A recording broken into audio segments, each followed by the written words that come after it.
It's reported that the Duke of Cambridge in the 1800s once said, "Any change at any time for any reason is to be deplored."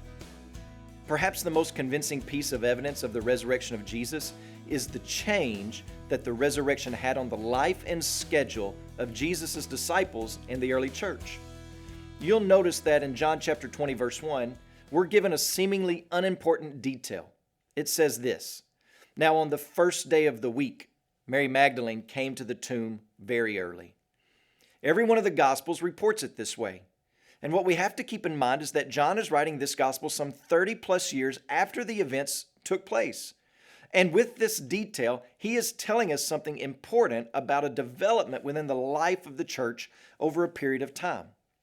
Before the resurrection, the major day of worship was Saturday. But when we read about the early church, we notice that they worship on the first day of the week. Acts chapter 20 verse 7 says, "Now on the first day of the week, when we were gathered together to break bread." 1 Corinthians chapter 16 verse 2, "On the first day of every week, each of you is to put something aside and store it up." Revelation chapter 1 verses 9 and 10, "I, John, your brother and partner in the tribulation and the kingdom and the patient endurance that are in Jesus, was on the island of Patmos on the account of the word of God and the testimony of Jesus. I was in the Spirit on the Lord's day." You may think, Cliff, what does that have to do with anything? Well, this is actually major. The day of worship for hundreds and hundreds and hundreds of years up until that point had been on the Sabbath, the last day of the week. And you know how hard it is to get people to change tradition. So this was not a change based on some mere accommodating of people's schedules.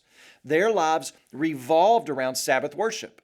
So something dramatically significant must have taken place so that the common day of worship for this new breed of people changes from Saturday to Sunday.